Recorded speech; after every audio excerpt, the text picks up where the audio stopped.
ہم اکثر یہ مان لیتے ہیں کہ جو چیز زیادہ پرانی ہو وہی زیادہ سچ ہوگی، لیکن کیا ہسٹری نے کبھی ہمیں یہ گارنٹی دی ہے؟ کیا کیلنڈر کے پنے سچ اور جھوٹ کا فیصلہ کرتے ہیں؟ اگر کوئی آئیڈیا 1400 سال پہلے ریکارڈ ہوا تو کیا اس کا مطلب یہ ہے کہ اس کی حقیقت بھی وہیں سے شروع ہوئی تھی؟ جب لوگ کہتے ہیں اسلام تو صرف 1400 سال پرانا ہے تو مجھے ہمیشہ ایک سوال پریشان کرتا ہے، کیا ہم کسی چیز کی عمر پوچھ رہے ہیں یا اس کی سچائی کی ویلیو؟ فار ایگزامپل، کیا گریوٹی نیوٹن سے پہلے موجود نہیں تھی؟ کیا میتھمیٹکس اس دن پیدا ہوئی تھی جب اسے پہلی بار کتاب میں لکھا گیا؟ یا پھر ہم ڈسکوری اور ریئلٹی کے درمیان فرق کرنا بھول چکے ہیں؟ اگر سچ کا اسٹینڈرڈ صرف پرانا ہونا ہوتا تو انسانی تاریخ کی ہر پرانی روایت کو ہم بنا سوال کیے مان لیتے، لیکن ہم ایسا نہیں کرتے۔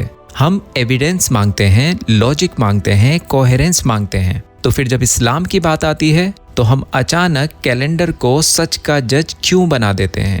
سوچئے، اگر کل کوئی سائنٹسٹ ایک ایسا یونیورسل لا ڈسکور کر لے جو بگ بینگ کے پہلے سے کام کر رہا ہو، تو کیا ہم یہ کہیں گے کہ وہ لا، وہ قانون کل پیدا ہوا؟ یا ہم کہیں گے کہ وہ ہمیشہ سے موجود تھا، بس انسان نے اسے اب سمجھا ہے؟ شاید اسلام کے 1400 سال پرانے ہونے کا سوال بھی اسی کیٹیگری کا سوال ہے۔ کیا مذہب انسان نے بنایا یا انسان مذہب کے لیے بنایا گیا؟ کیا موریلٹی صرف سوشل ایگریمنٹ ہے یا ہمارے اندر پہلے سے انسٹال کی گئی ایک فطری گائیڈنس؟ اور اگر انسان کی فطرت کا کوئی سورس ہے تو کیا اس سورس نے کبھی انسانیت سے بات کی، کبھی کوئی میسج بھیجا؟ تو اصلی سوال یہ نہیں ہے کہ اسلام کتنا پرانا ہے، اصلی سوال یہ ہے، اگر کل آپ کو یقین ہو جائے کہ کوئی میسج سچ ہے تو کیا آپ اسے صرف اس لیے ریجیکٹ کر دیں گے کیونکہ اس کی فائنل فارم آپ کی ایکسپیکٹیشن سے زیادہ نیو لگتی ہے؟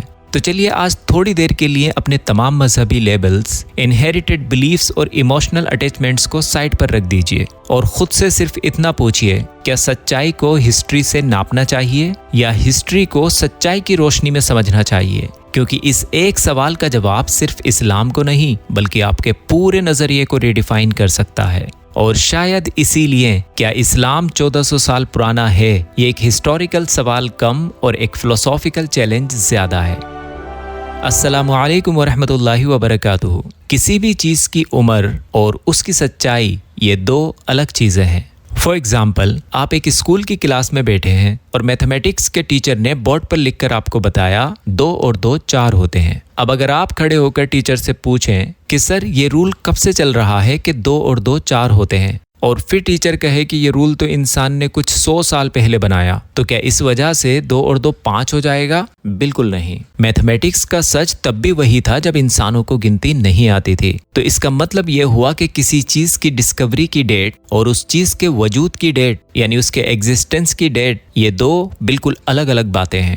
اسے ایسے سمجھیے، آئزیک نیوٹن نے گریوٹی کا قانون یا لا آف گریویٹیشن سال 1687 میں اپنی کتاب میں پبلش کیا۔ اب اگر کوئی شخص لاجیکل ریزننگ کو چھوڑ کر کہے کہ گریوٹی تو 1687 سے شروع ہوئی، اس سے پہلے لوگ ہوا میں اڑتے تھے، تو دنیا اس پر ہنسے گی، کیونکہ نیوٹن سے پہلے بھی جب کوئی سیب پیڑ سے گرتا تھا تب بھی وہ زمین کی طرف نیچے ہی آتا تھا۔ نیوٹن نے گریوٹی کو انوینٹ یا پیدا نہیں کیا، اس نے صرف صدیوں سے چل رہی ایک کاسمک حقیقت کو ڈسکور کیا، اسے ایک نیا نام اور ایک نیا فارمولا دیا۔ تو لاجک ہمیں صاف سکھاتا ہے کہ کسی بھی چیز کی ایکچوئل شروعات اور اس کانسیپٹ کی ہسٹری یا ریکارڈ میں زمین آسمان کا فرق ہوتا ہے۔ تو پہلا سوال یہ ہے، جب لوگ کہتے ہیں کہ اسلام 1400 سال پرانا ہے تو وہ ایگزیکٹلی کیا بول رہے ہوتے ہیں؟ کیا وہ یہ کہتے ہیں کہ اسلام کا میسج 1400 سال پرانا ہے، یا اسلام کی بک یعنی قرآن 1400 سال پرانی ہے، یا اسلام کے پرنسپلز 1400 سال پرانے ہیں؟ یہ تینوں الگ چیزیں ہیں۔ اسلام کا کلیم یہ ہے کہ اس کے بیسک پرنسپل ٹائم لیس ہیں، جبکہ پروفٹ محمد صلی اللہ علیہ وسلم کے دور سے اس کی ریگولیٹری اور فائنل فارم کا نزول ہوا، یعنی فائنل ریویلیشن ہوا۔ تو اب سوال یہ ہے کہ ریلیجن کی ایج یعنی مذہب کی ایج کیسے طے کریں، اسے کیسے ناپیں؟ دنیا کے الگ الگ مذاہب کی عمر کو میزر کرنے کا کوئی ایک کلیئر اسٹینڈرڈ موجود ہی نہیں ہے۔ فار ایگزامپل، ہندوازم کو عام طور پر 5000 سال پرانا کہا جاتا ہے، لیکن جب آپ بڑے بڑے ہسٹورینز اور اسکالرز کی ریسرچ پڑھیں گے تو ان کے بیچ اس بات پر کوئی کنسنسس نہیں ہے کہ یہ کاؤنٹ کہاں سے شروع ہوتا ہے۔ کیا یہ ویداز کے لکھے جانے سے شروع ہوتا ہے، انڈس ویلی سویلائزیشن سے شروع ہوتا ہے، یا تب سے جب انسان نے پہلی بار کسی قدرتی طاقت کو پوجنا شروع کیا تھا؟